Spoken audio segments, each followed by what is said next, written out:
60평생을 성실하게 살아온 김영수. 30년을 다닌 회사에서 정년퇴직하고 아내를 먼저 보내고 혼자 살기 시작한 지 3년째 되던 해였습니다. 서울 강남의 30평 아파트는 영수가 평생 모은 돈과 퇴직금을 합쳐 마련한 공간이었습니다. 혼자 살기엔 넓었지만 그래도 영수에겐 소중한 보금자리였습니다. 매일 아침 베란다에서 커피를 마시며 하루를 시작하는 작은 행복이 있었습니다. 그러던 어느 날 경로당에서 만난 박순자라는 여자가 영수의 삶에 들어왔습니다. 순자는 60대 초반, 단정한 차림새의 말도 예쁘게 하는 여자였습니다. 두 사람은 자연스럽게 가까워졌고 반년 정도 만남을 이어가며 서로에 대해 알아갔습니다. 순자는 20년 전 남편과 사별했고 아들 하나를 키우며 살아왔다고 했습니다. 아들은 38살로 지방에서 사업을 한다고 했습니다. 영수는 재혼을 결심하면서 몇 가지 원칙을 세웠습니다. 첫째, 서로의 자식 문제는 절대 간섭하지 않는다. 둘째, 재산과 집 문제는 각자 독립적으로 유지한다. 셋째, 서로의 사생활을 존중한다. 영수는 카페에서 순자를 만나 이 조건들을 하나하나 설명했습니다. 특히 자식 문제를 강조했습니다. 서로 나이도 있고 성인 자식들이 있는 만큼 불필요한 갈등을 만들고 싶지 않다는 뜻이었습니다. 순자는 고개를 끄덕이며 모든 조건에 동의했습니다. 오히려 영수의 신중함이 마음에 든다며 칭찬까지 했습니다. 자기도 아들 문제로 신경 쓰고 싶지 않다고 각자 독립적으로 살면서 노년을 편안하게 보내자고 말했습니다. 영수는 순자의 말을 믿었습니다.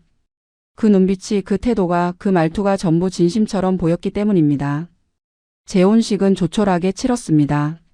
가족들도 부르지 않고 친한 친구 몇 명만 초대해서 식당에서 간단히 식사를 나눴습니다. 영수의 딸은 외국에 살고 있어서 참석하지 못했지만 영상통화로 축하 인사를 전했습니다. 순자의 아들은 지방에서 사업 때문에 바빠서 오지 못한다고 했습니다. 영수는 오히려 다행이라고 생각했습니다. 복잡한 가족 관계 없이 둘만의 시간을 가질 수 있을 것 같았습니다. 신혼 초기는 평온했습니다. 순자는 집안일을 깔끔하게 했고 요리도 잘했습니다. 영수는 아침마다 산책을 하고 낮에는 친구들을 만나거나 독서를 했습니다. 저녁이면 함께 드라마를 보거나 이야기를 나눴습니다. 혼자 살던 집이 사람 사는 냄새로 가득 차면서 영수는 재혼을 잘했다고 생각했습니다. 적어도 그때까지는 말입니다. 순자는 가끔 아들 이야기를 꺼냈습니다. 사업이 어렵다는 둥, 요즘 경기가 안 좋다는 둥 걱정이 많다고 했습니다. 영수는 적당히 맞장구를 쳐주면서도 선을 지켰습니다. 자식 문제는 간섭하지 않기로 한 약속을 지키려 했습니다. 순자도 영수의 태도를 이해하는 듯 했습니다. 적어도 겉으로는 그래 보였습니다. 재혼 2달이 다 되어갈 무렵이었습니다. 순자의 태도가 조금씩 변하기 시작했습니다. 아들 이야기를 더 자주 꺼냈고 어조도 점점 절박해졌습니다. 사업이 정말 어렵다고 집도 빼앗길 것 같다고 잠깐만 여기서 머물게 해주면 안 되겠냐고 조심스럽게 물었습니다. 영수는 단호하게 거절했습니다. 처음 약속을 상기시키며 자식 문제는 각자 해결하기로 했다고 말했습니다.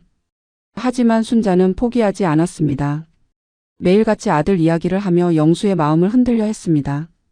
정말 한 달만, 아니 2주일만이라도 좋으니 머물게 해달라고 애원했습니다. 영수는 흔들렸습니다. 순자의 눈물을, 그 절박함을 차마 외면할 수가 없었습니다. 결국 영수는 한 가지 조건을 내걸었습니다. 정말 잠깐만, 최대 한 달, 그리고 절대 집안일에 간섭하지 않는다는 조건으로 허락했습니다. 순자는 고맙다며 영수의 손을 잡았습니다. 정말 잠깐만 신세지고 아들이 다시 자리 잡으면 바로 나가게 하겠다고 약속했습니다. 영수는 그 약속을 믿었습니다. 아니, 믿고 싶었습니다. 하지만 그 순간 영수는 자신이 돌이킬 수 없는 실수를 했다는 걸 미처 깨닫지 못했습니다. 이것이 시작이었습니다. 영수가 자기 집에서 쫓겨나는 악몽의 시작이었습니다. 순자의 아들 박민수가 집에 들어온 날을 영수는 평생 잊지 못할 것입니다. 토요일 오후 초인종이 울렸습니다. 문을 열자 키가 크고 덩치가 좋은 30대 후반의 남자가 서 있었습니다. 민수였습니다. 그런데 문제는 그의 뒤에 있었습니다. 캐리어 2개, 커다란 이삿짐 박스 5개, 그리고 각종 생활용품이 현관 앞에 쌓여 있었습니다. 잠깐 머문다던 사람의 짐이 아니었습니다.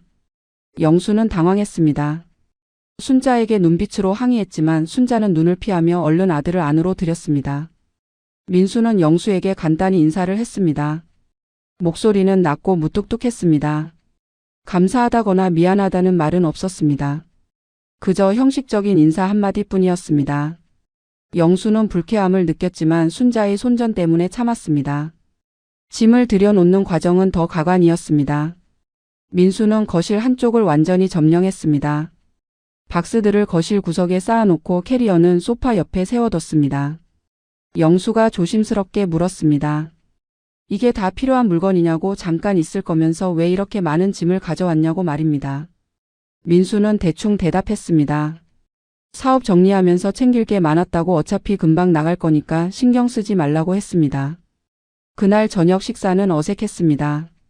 순자가 정성껏 준비한 음식이 상에 올랐지만 분위기는 싸늘했습니다. 민수는 밥을 먹으면서도 휴대폰만 들여다봤습니다. 영수가 말을 걸어도 짧게 대답하고 순자하고만 이야기를 나눴습니다. 영수는 자기 집 식탁에서 외톨이가 된 기분이었습니다. 식사를 마치고 영수가 설거지를 하려고 하자 순자가 말렸습니다. 아들이랑 이야기 좀 하고 싶다며 영수를 방으로 보냈습니다. 방에 들어간 영수는 거실에서 들려오는 모자의 대화를 들었습니다. 목소리가 컸습니다. 민수는 사업 실패 이야기를 하며 화를 냈고 순자는 달래는 목소리로 괜찮다고 여기서 좀 쉬다 가라고 말했습니다. 영수는 불안해졌습니다. 한 달이라던 약속이 지켜질지 의심스러웠습니다. 다음 날 아침 영수는 평소처럼 일찍 일어났습니다. 베란다에서 커피를 마시려는데 거실이 엉망이었습니다. 소파에는 이불과 베개가 널려 있었고 어젯밤에 먹은 과자 봉지와 음료수 캔이 테이블 위에 그대로 있었습니다.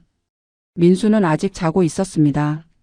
영수는 한숨을 쉬며 직접 치웠습니다. 순자는 부엌에서 아침 준비를 하고 있었습니다. 영수가 조심스럽게 말했습니다. 아들이 너무 편하게 구는 것 같다고. 손님이면 손님답게 조심해야 하는 거 아니냐고 말입니다. 순자는 미안하다며 아들한테 말하겠다고 했습니다. 하지만 그 말투에는 진심이 없었습니다. 오히려 영수가 너무 예민하게 구는 것처럼 느껴졌습니다. 영수는 더 이상 말하지 않았습니다. 벌써부터 순자와 갈등을 만들고 싶지 않았습니다. 일주일이 지났습니다.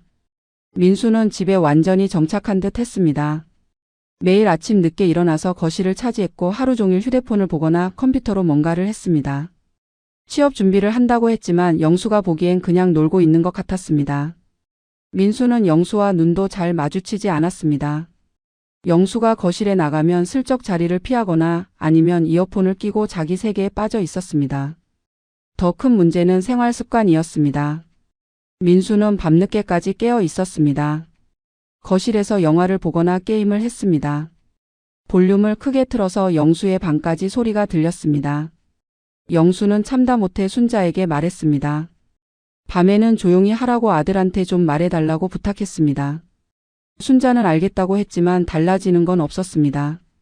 2주일째 되는 날 영수는 폭발할 뻔했습니다. 새벽 2시가 넘어서까지 거실에서 시끄러운 소리가 났습니다. 영수가 방문을 열고 나가자 민수는 소파에 누워 휴대폰으로 영상을 보고 있었습니다. 스피커로 소리를 크게 틀어놓고 말입니다. 영수가 조용히 하라고 말하자 민수는 짜증스러운 표정으로 볼륨을 조금 줄였습니다. 미안하다는 말은 없었습니다. 3주가 지나면서 영수는 깨달았습니다. 민수는 나갈 생각이 없다는 것을. 짐은 여전히 거실에 쌓여 있었고 오히려 더 많은 물건들이 들어왔습니다. 책상, 의자, 옷걸이까지 가져와서 거실 한쪽을 완전히 자기 공간으로 만들었습니다. 영수는 순자에게 따졌습니다. 한 달이라고 했다고 이제 나가야 하는 거 아니냐고 말입니다. 순자는 울먹였습니다. 조금만 더 시간을 달라고. 아들이 아직 취업을 못했다고. 나가봤자 갈 곳이 없다고 애원했습니다. 영수는 어이가 없었습니다. 처음 약속은 어디 갔냐고. 이건 사기 아니냐고 따졌습니다. 하지만 순자는 계속 울기만 했습니다.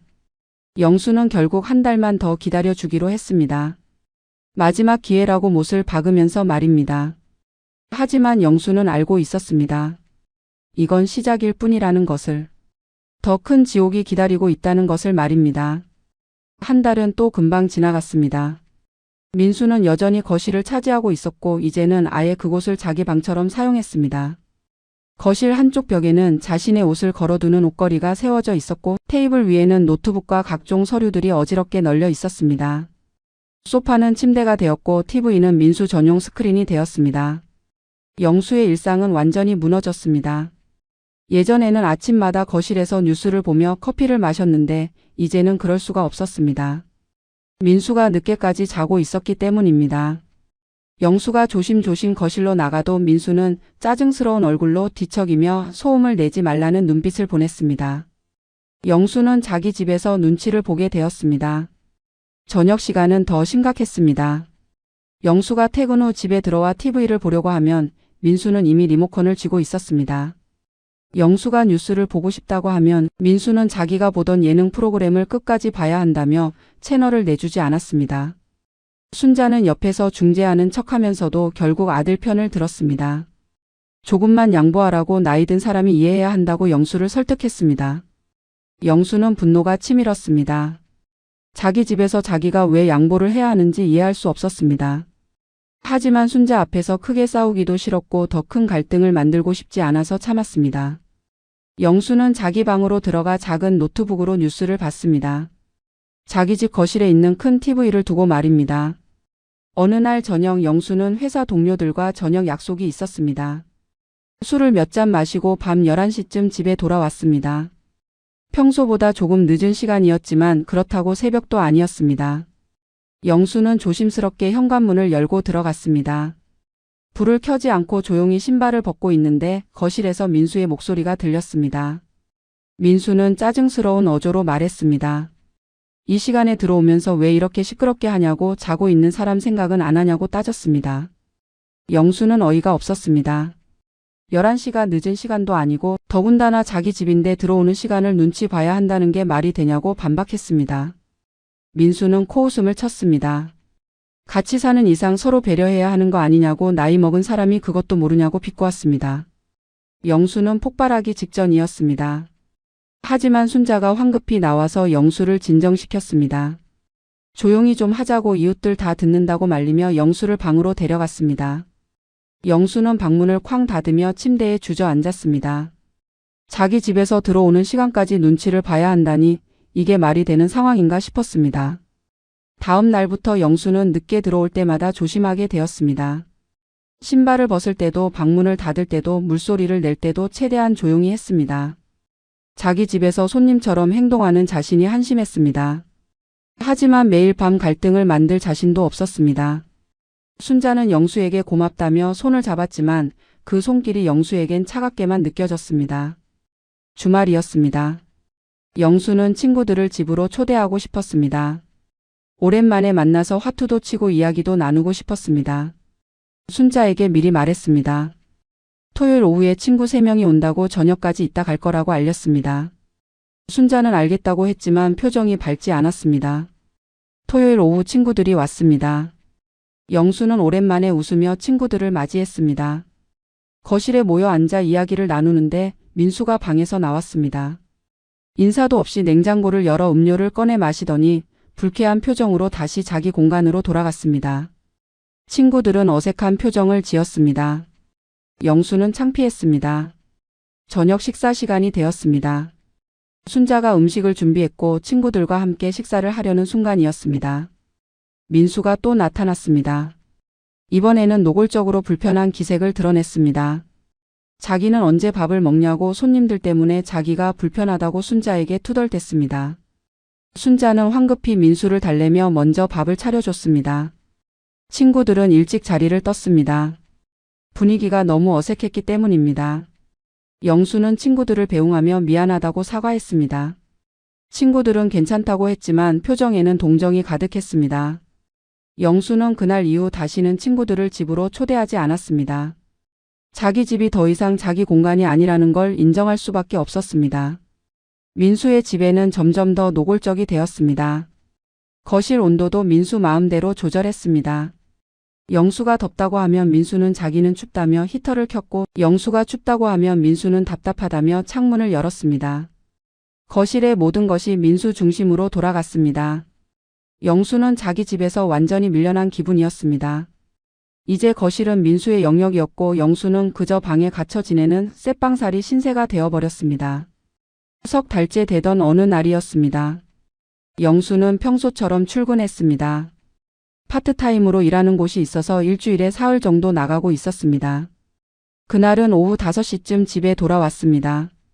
현관문을 열고 들어서는 순간 영수는 이상한 느낌을 받았습니다. 거실 분위기가 달라져 있었습니다. 영수의 방에 있던 책장이 거실로 나와 있었습니다. 책장뿐만이 아니었습니다. 영수가 아끼던 골동품 화병, 사진 액자들, 작은 서랍장까지 전부 거실 구석으로 옮겨져 있었습니다. 영수는 황급히 자기 방으로 달려갔습니다. 방문을 여는 순간 영수는 말문이 막혔습니다. 방 안에 민수의 짐이 들어와 있었습니다. 민수는 영수의 방에서 태연하게 짐을 정리하고 있었습니다. 영수가 소리쳤습니다. 이게 무슨 짓이냐고, 누가 허락했냐고 따졌습니다. 민수는 놀란 표정도 짓지 않고 대답했습니다. 어머니가 방을 바꾸자고 했다고, 자기는 거실에서 지내기 힘들다고, 영수는 나이도 많으니까 작은 방을 쓰면 된다고 말했습니다. 영수는 순자를 찾았습니다.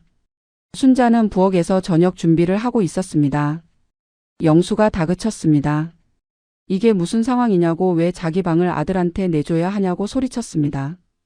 순자는 미안하다는 표정을 지으며 말했습니다. 민수가 거실에서 지내는 게 너무 힘들다고, 제대로 잠도 못 자고 허리도 아프다고 방 하나 쓰게 해주면 안 되겠냐고 조심스럽게 말했습니다. 영수는 기가 막혔습니다. 이 집은 자기 명의고 자기 돈으로 산 집인데 왜 자기가 방을 내줘야 하냐고 반박했습니다. 하지만 순자는 울기 시작했습니다. 그냥 싸우지 말라고, 조금만 양보해달라고, 며느리도 아니고. 새엄마 입장에서 아들을 어떻게 거실에 계속 재우냐고 애원했습니다. 영수는 말문이 막혔습니다. 순자는 계속해서 영수를 설득했습니다. 큰 방은 민수가 쓰고 영수는 작은 방을 쓰면 된다고 했습니다. 어차피 영수는 혼자 지내니까 작은 방이면 충분하지 않냐고, 민수는 젊으니까 활동 공간이 필요하다고 말했습니다. 영수는 어이가 없었습니다. 젊으면 나가서 일을 하든 자취를 하든 해야지 왜 남의 집에 얹혀 살면서 큰 방을 요구하는지 이해할 수 없었습니다. 하지만 순자는 물러서지 않았습니다. 영수가 거절하면 자기도 이 집을 나가겠다고 했습니다. 아들을 거실에 재우느니 차라리 아들이랑 같이 나가서 살겠다고 협박에 가까운 말을 했습니다. 영수는 당황했습니다.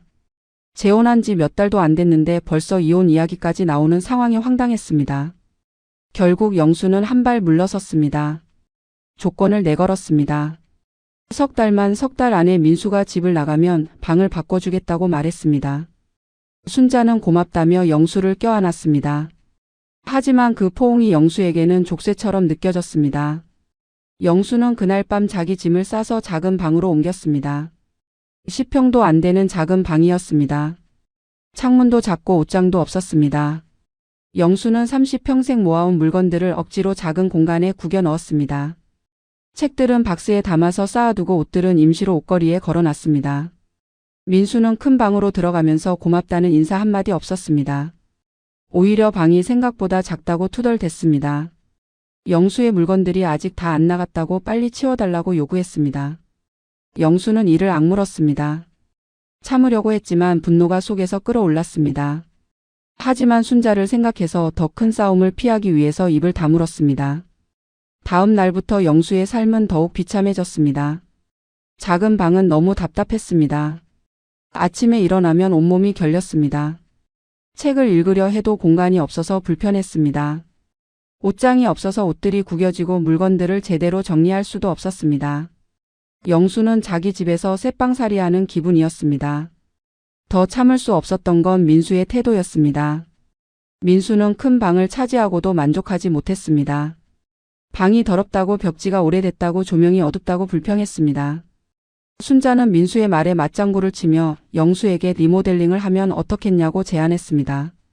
영수는 어이가 없어서 웃음도 안 나왔습니다. 자기 방을 빼앗긴 것도 억울한데 그 방을 리모델링까지 해주라니 말이 되냐고 반박했습니다. 하지만 순자는 포기하지 않았습니다. 매일같이 리모델링 이야기를 꺼냈습니다. 민수가 이 방에서 계속 지낼 거면 좀 더 쾌적하게 만들어줘야 하는 거 아니냐고, 영수가 돈이 많으니까 조금만 투자하면 된다고 설득했습니다.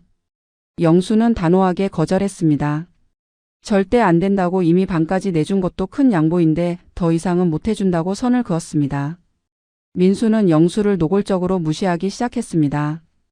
복도에서 마주쳐도 인사를 하지 않았습니다. 영수가 말을 걸면 짜증스러운 표정으로 대충 대답하고 지나갔습니다. 식사 시간에도 영수와는 눈도 마주치지 않았습니다. 순자하고만 대화를 나누고 영수는 완전히 투명인간 취급을 받았습니다. 어느 날 밤 영수는 작은 방에 누워 천장을 바라봤습니다. 이게 자기 인생인가 싶었습니다. 평생 성실하게 살아왔고 열심히 일해서 집도 마련했는데 이제 자기 집에서 가장 작은 방에 갇혀 지내고 있습니다. 남의 자식 눈치를 보며 자기 집에서 쫓겨난 기분으로 살아가고 있습니다. 영수는 눈물이 났습니다. 재혼을 후회했습니다. 하지만 이미 돌이킬 수 없는 상황이었습니다. 영수는 그날 밤 이 지옥에서 벗어날 방법을 고민하기 시작했습니다.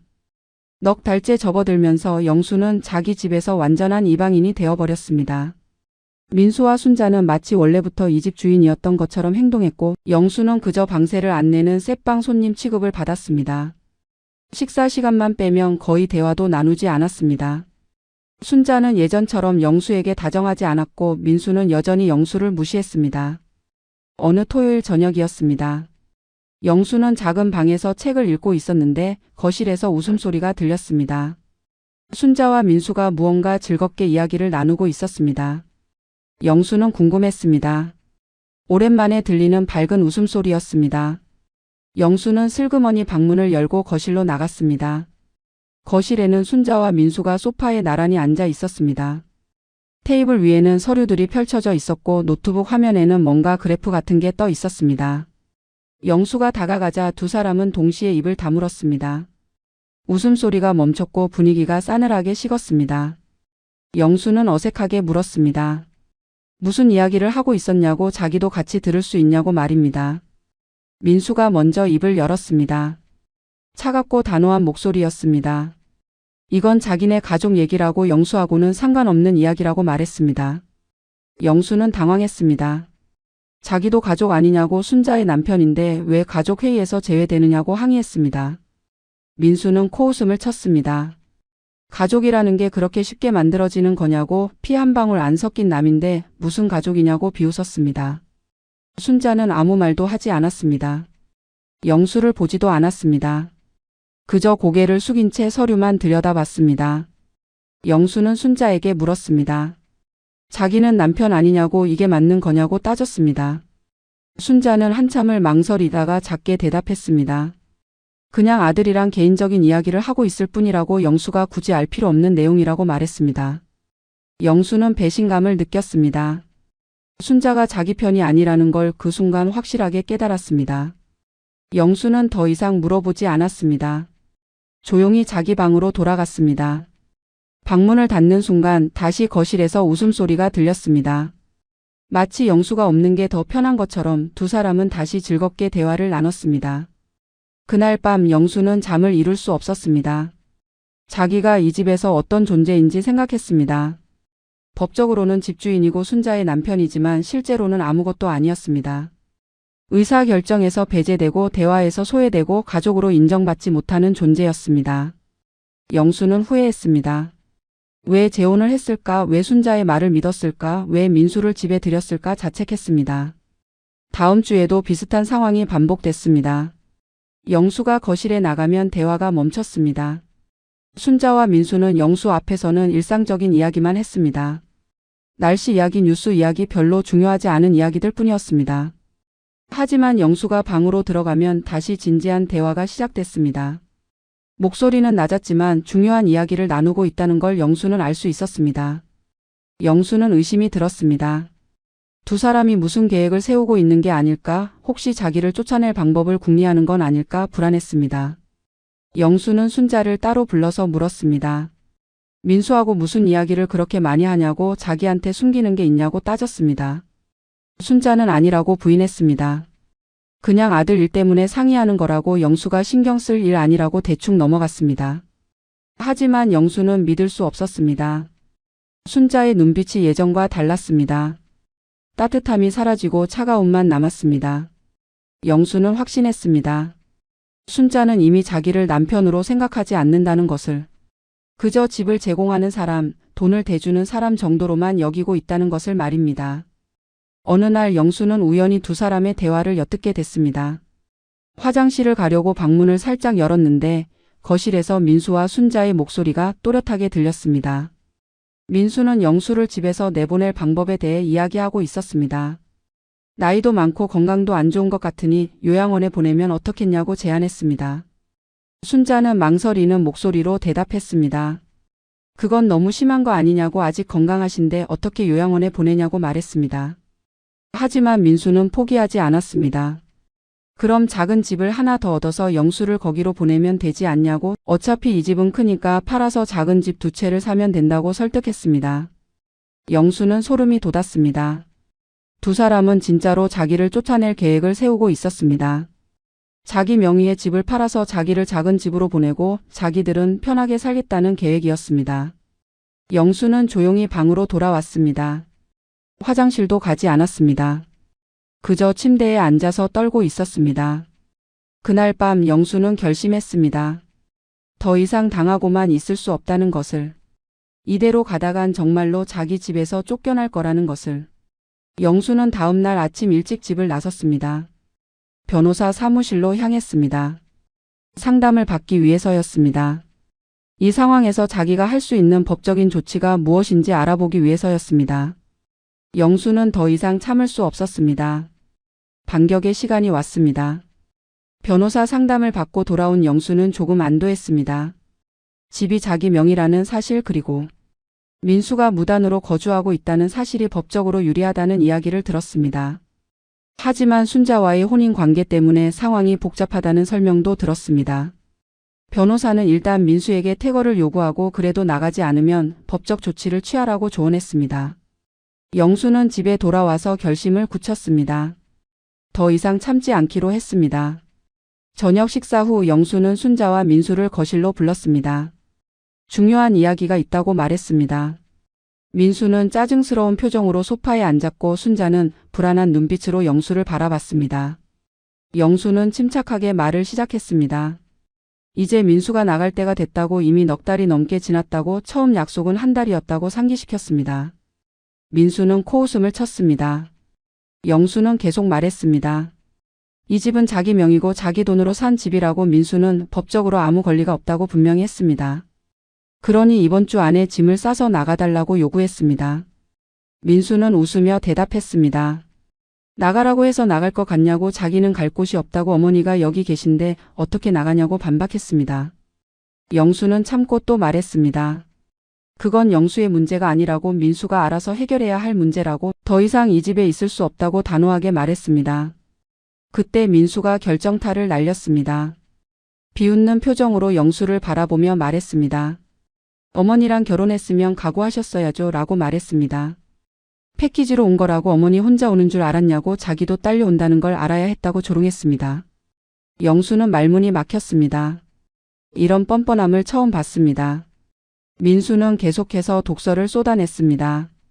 아저씨도 외로워서 재혼한 거 아니냐고, 그럼 이 정도 불편함은 감수해야 하는 거 아니냐고, 혼자 살기 싫어서 어머니한테 매달린 거면서 무슨 권리를 주장하냐고 공격했습니다. 영수는 분노가 치밀었습니다. 손이 떨렸습니다. 당장 민수의 멱살을 잡고 싶었지만 참았습니다. 영수는 순자를 바라봤습니다. 순자가 뭐라도 말해 주길 바랐습니다. 아들을 말리거나 영수 편을 들어주길 기대했습니다. 하지만 순자는 고개만 숙이고 있었습니다. 아무 말도 하지 않았습니다. 영수가 물었습니다. 당신은 어떻게 생각하냐고, 이게 맞는 거냐고 따졌습니다. 순자는 한참을 망설이다가 입을 열었습니다. 목소리는 작고 떨렸지만 내용은 충격적이었습니다. 괜히 문제 만들지 말라고, 그냥 같이 사는 거라고, 서로 조금씩 양보하면 된다고 말했습니다. 영수는 어이가 없었습니다. 양보는 자기만 하고 있다고, 민수는 뭘 양보했냐고 소리쳤습니다. 순자는 울기 시작했습니다. 왜 자꾸 싸우려고 하냐고, 가족끼리 이렇게 싸우면 안 된다고, 영수가 좀 이해해달라고 애원했습니다. 영수는 웃음이 나왔습니다. 가족이라는 말이 이제 와서 나오는 게 웃겼습니다. 가족 회의에서는 자기를 빼놓더니 이제 와서 가족 타령을 하다니 말입니다. 민수는 더욱 기고만장해졌습니다. 어머니도 이렇게 말하는데 뭐가 문제냐고, 아저씨가 너무 이기적인 거 아니냐고, 나이 먹은 사람이 좀 베푸는 마음을 가져야 하는 거 아니냐고 설교까지 했습니다. 영수는 폭발하기 직전이었습니다. 베푸는 마음? 자기가 지금까지 얼마나 참았는데, 얼마나 양보했는데 그게 다 베푸는 마음 아니었냐고 반박했습니다. 하지만 민수는 듣지 않았습니다. 오히려 비웃으며 말했습니다. 그 정도로 베푼 거냐고, 기껏방 하나 내준 게 전부 아니냐고, 진짜로 베푸는 거면 이 집을 어머니 명의로 바꿔주든지 하라고 도발했습니다. 영수는 그 말에 완전히 얼어붙었습니다. 집을 넘기라는 말인지 이게 진짜 목적이었는지 깨달았습니다. 영수는 차갑게 대답했습니다. 절대 그럴 일 없다고, 이 집은 죽을 때까지 자기 명의라고. 민수는 당장 나가라고 최후 통첩을 했습니다. 민수는 비웃으며 일어났습니다. 나가라고 해서 나갈 것 같으냐고, 법적으로 어떻게 할 건지 한번 해보라고 도전했습니다. 그리고는 자기 방으로 들어가 문을 쾅 닫았습니다. 순자는 계속 울고 있었습니다. 영수에게 매달리며 제발 참아달라고, 조금만 더 시간을 달라고, 아들이 곧 취업할 거라고 변명했습니다.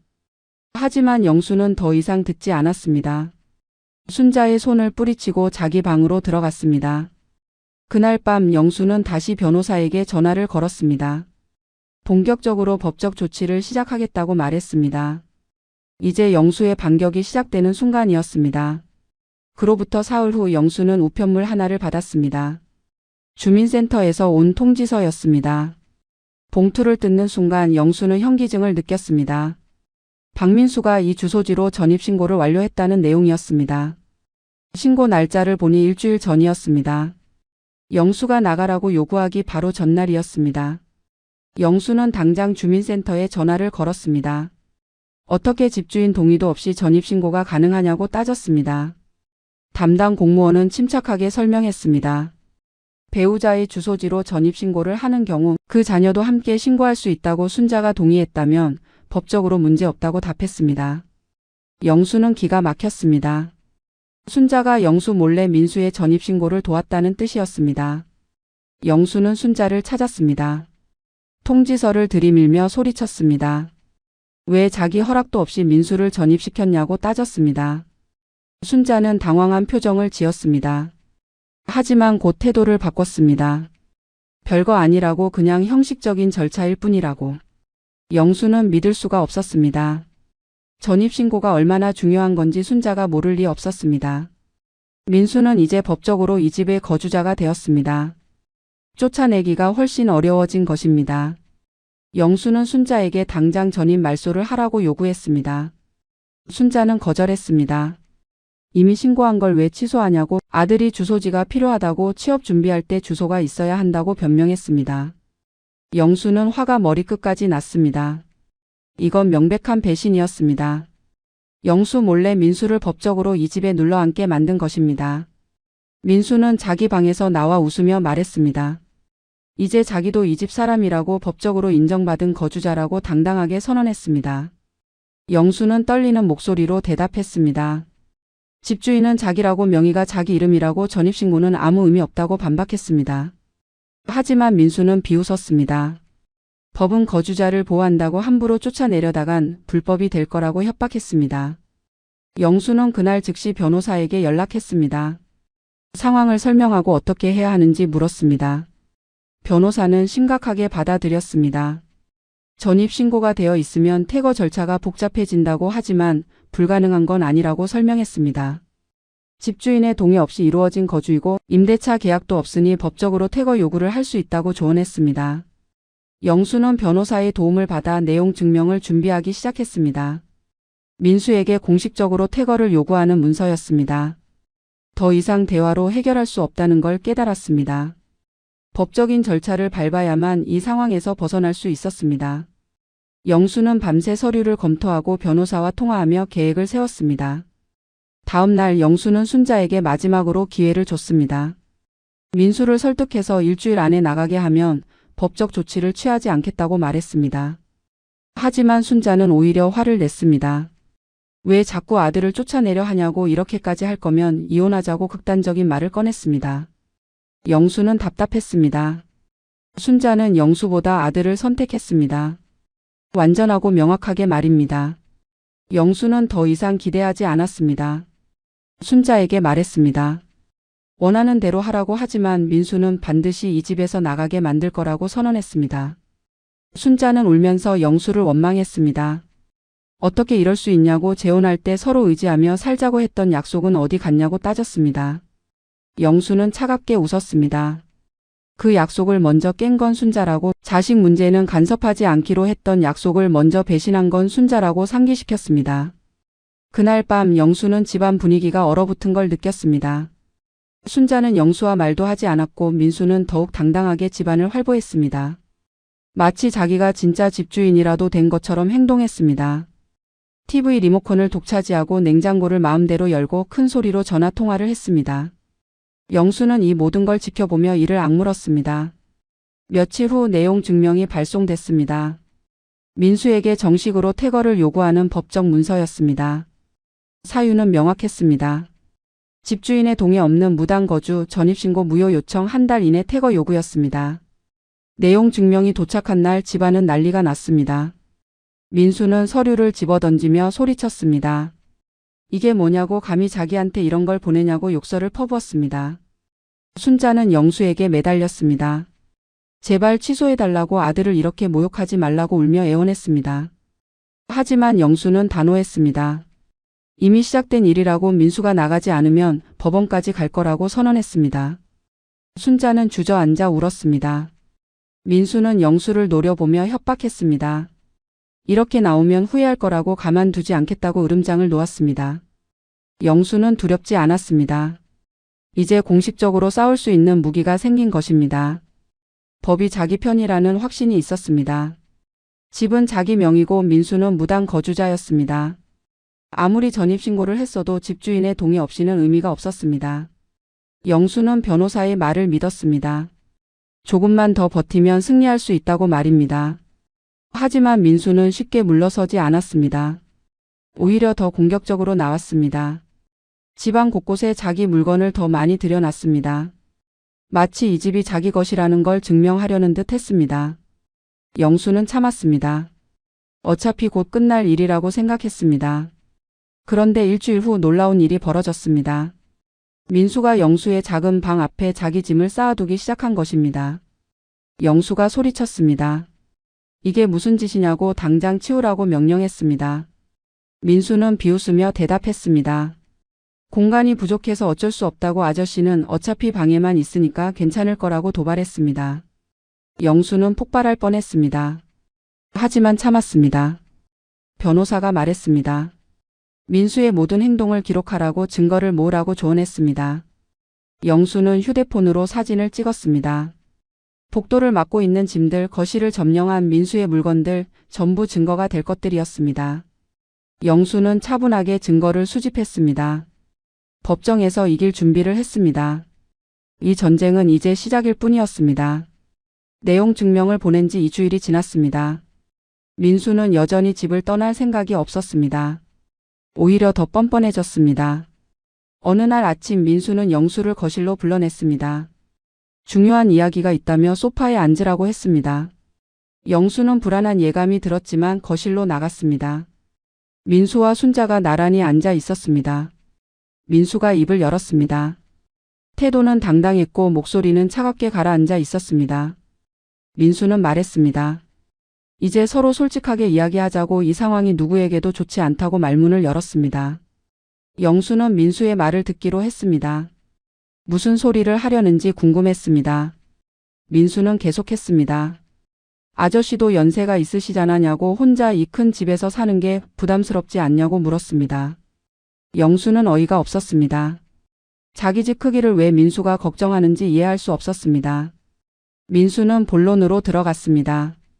차라리 작은 집으로 옮기는 게 어떻겠냐고, 이 집은 팔고 작은 아파트를 구하면 관리도 편하고 생활비도 줄어들 거라고 제안했습니다. 영수는 믿을 수 없다는 표정으로 민수를 바라봤습니다. 자기 집을 팔라는 소리를 지금 하고 있는 겁니까? 라고 물었습니다. 민수는 태연하게 고개를 끄덕였습니다. 아저씨한테도 좋은 일이라고, 작은 집에서 편하게 살고 남은 돈으로 여유롭게 노후를 보내면 되지 않냐고 설득했습니다. 영수는 황당해서 웃음이 나왔습니다. 그럼 너희들은 어떻게 되는 거냐고 이 집을 팔면 너희도 나가야 하는 거 아니냐고 따졌습니다. 민수는 잠시 망설이다가 대답했습니다. 어머니는 자기가 모실 거라고 작은 집을 하나 얻어서 어머니랑 같이 살 거라고 말했습니다. 영수는 모든 걸 이해했습니다. 민수의 계획은 이거였습니다. 영수를 이 집에서 몰아내고 순자와 함께 새로운 집에서 사는 것이었습니다. 그리고 아마도 이 집을 팔아서 생긴 돈 중 일부를 챙기려는 속셈이었을 것입니다. 영수는 차갑게 거절했습니다. 절대 그럴 수 없다고 이 집은 자기가 평생 모은 돈으로 산 거라고 죽을 때까지 여기서 살 거라고 단호하게 말했습니다.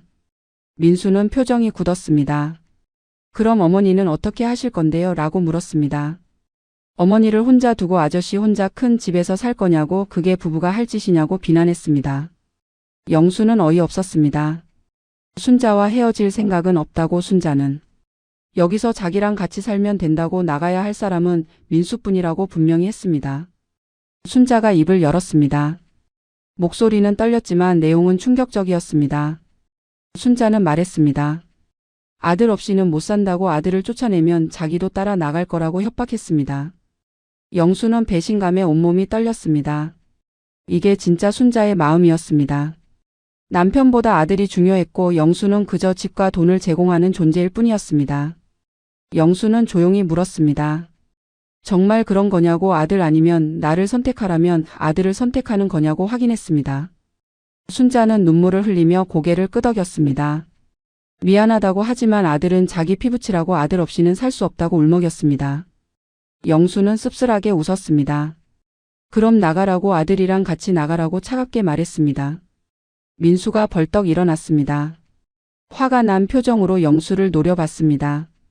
그리고 마지막 한마디를 던졌습니다. 아저씨가 나가세요 라고 말했습니다.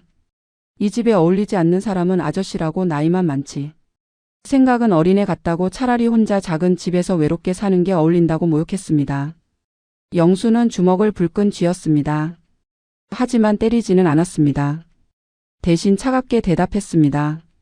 이 집은 자기 거라고 나갈 사람은 민수라고 법적으로 끝까지 싸울 거라고 선언했습니다. 민수는 비웃었습니다. 한번 해보라고 자기도 변호사를 선임할 거라고 어머니가 이 집에 거주할 권리가 있고 자기는 어머니의 보호자라고 주장할 거라고 맞섰습니다. 영수는 더 이상 대화가 무의미하다는 걸 깨달았습니다. 조용히 자기 방으로 돌아갔습니다. 그리고 변호사에게 전화를 걸었습니다. 상황을 설명하고 더 강력한 조치를 취하고 싶다고 말했습니다. 변호사는 이해한다며 가처분 신청을 준비하자고 제안했습니다. 법원에 민수의 즉시 퇴거를 요구하는 절차였습니다.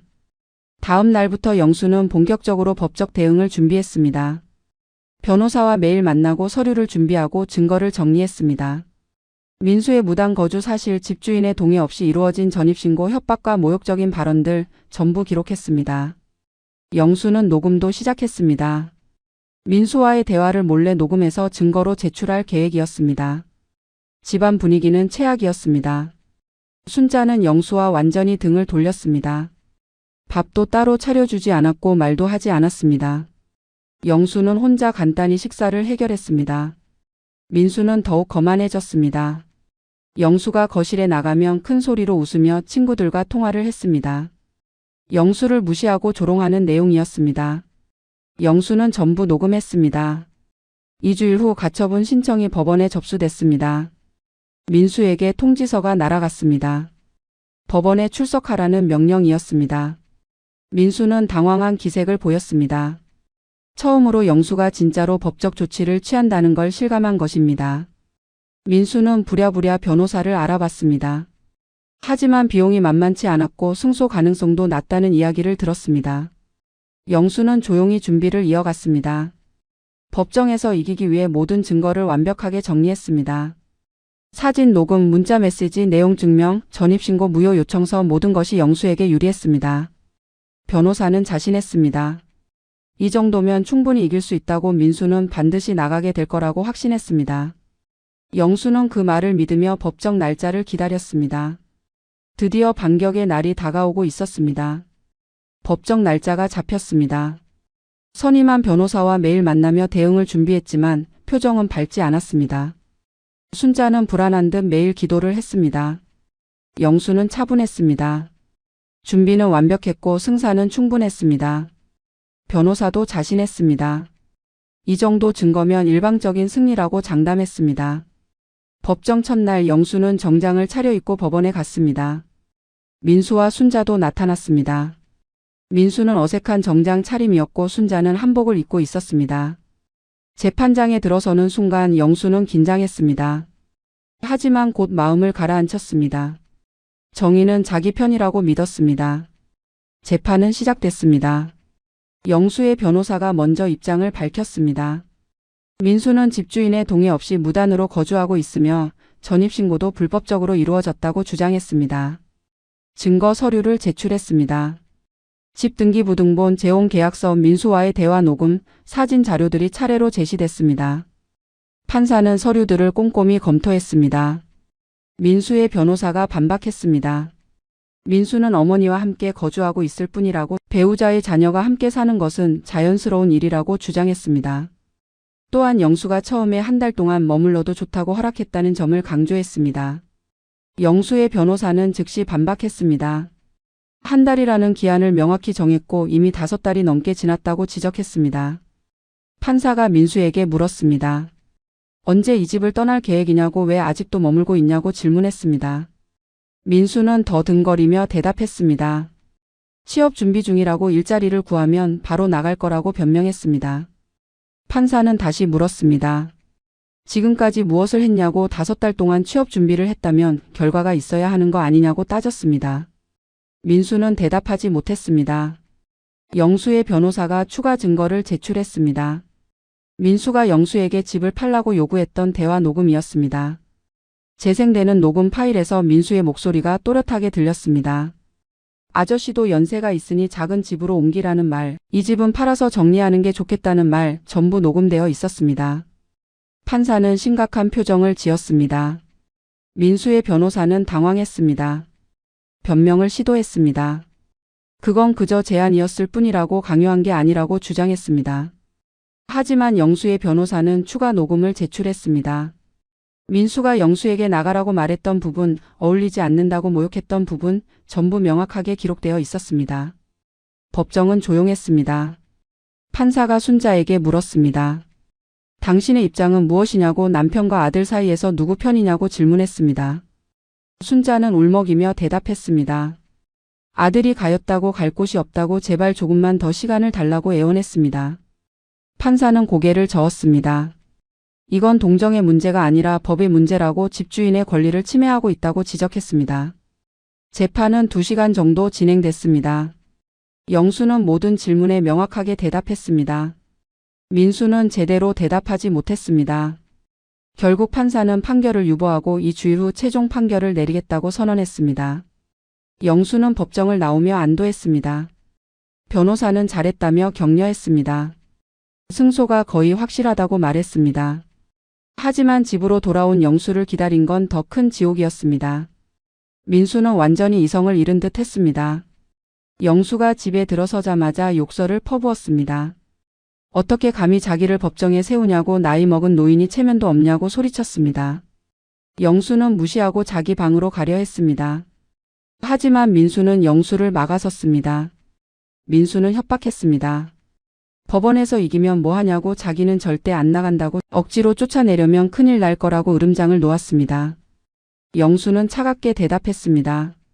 법원 판결이 나면 강제 집행을 할 거라고, 경찰을 불러서라도 내보낼 거라고 맞섰습니다. 민수는 비웃었습니다.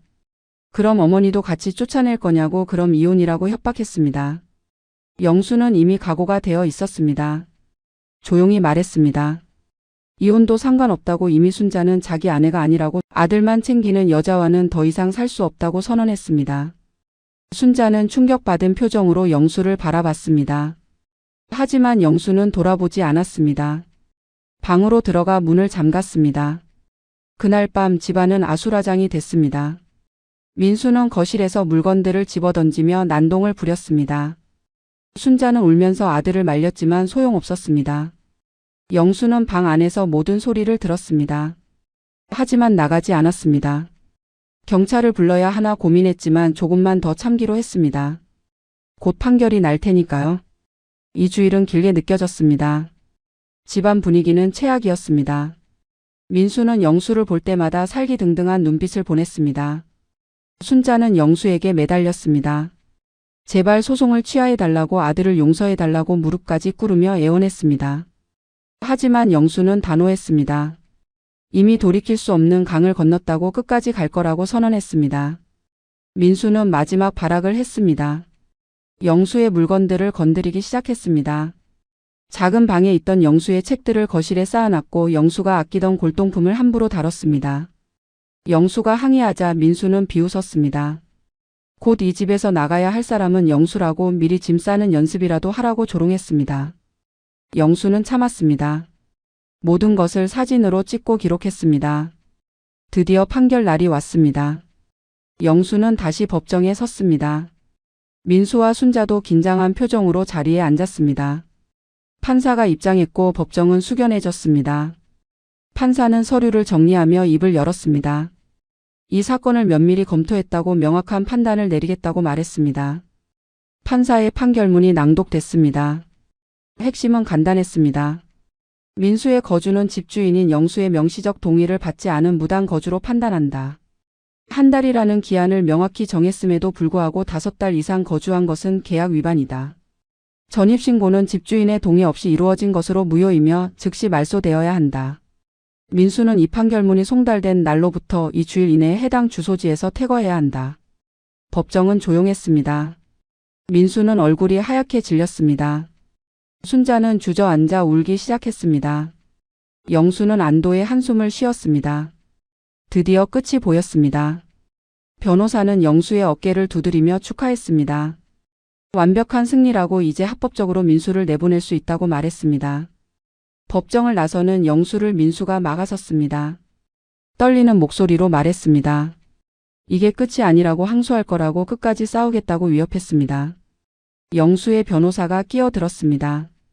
항소는 권리지만 승소 가능성은 없다고, 오히려 비용만 더 들 거라고 충고했습니다. 민수는 아무 말도 못하고 고개를 떨궜습니다. 집으로 돌아온 영수는 처음으로 홀가분한 기분을 느꼈습니다. 법이 자신을 보호해줬습니다. 정의가 승리한 것입니다. 영수는 그날 밤 오랜만에 편하게 잠들었습니다. 악몽 같던 5달이 드디어 끝나가고 있었습니다. 이제 남은 건 민수가 실제로 집을 떠나는 것뿐이었습니다. 하지만 민수는 쉽게 포기하지 않았습니다. 판결이 난 후에도 짐을 싸지 않았습니다. 이 주일이라는 기한을 끝까지 버티겠다는 듯 했습니다. 영수는 매일 날짜를 세웠습니다. 변호사는 기한이 지나면 즉시 강제 집행을 신청하라고 조언했습니다. 영수는 그렇게 하기로 했습니다. 이 주일째 되는 날 아침 영수가 일어나 거실로 나갔습니다. 민수의 짐이 조금씩 정리되고 있었습니다. 박스들이 테이프로 봉해져 있었고 캐리어가 현관 옆에 세워져 있었습니다. 민수는 어두운 표정으로 짐을 정리하고 있었습니다. 순자는 부엌에서 울고 있었습니다. 영수는 아무 말도 하지 않았습니다. 그저 지켜볼 뿐이었습니다.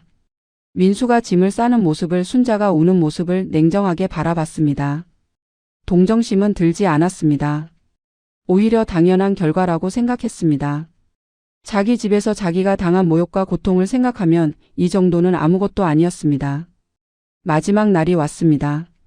민수는 모든 짐을 현관에 쌓아놨습니다. 이삿짐 센터를 부른 듯 했습니다.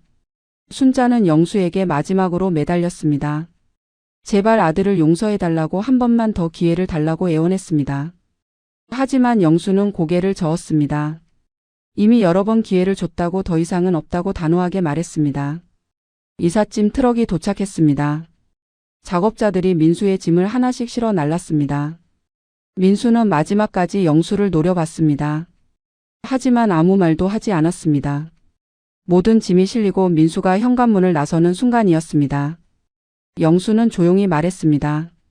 다시는 돌아오지 말라고, 이 집 문턱을 넘지 말라고 경고했습니다. 민수는 대답하지 않았습니다. 그저 문을 쾅 닫고 나갔습니다. 트럭이 떠나는 소리가 들렸습니다. 영수는 창문으로 그 모습을 지켜봤습니다.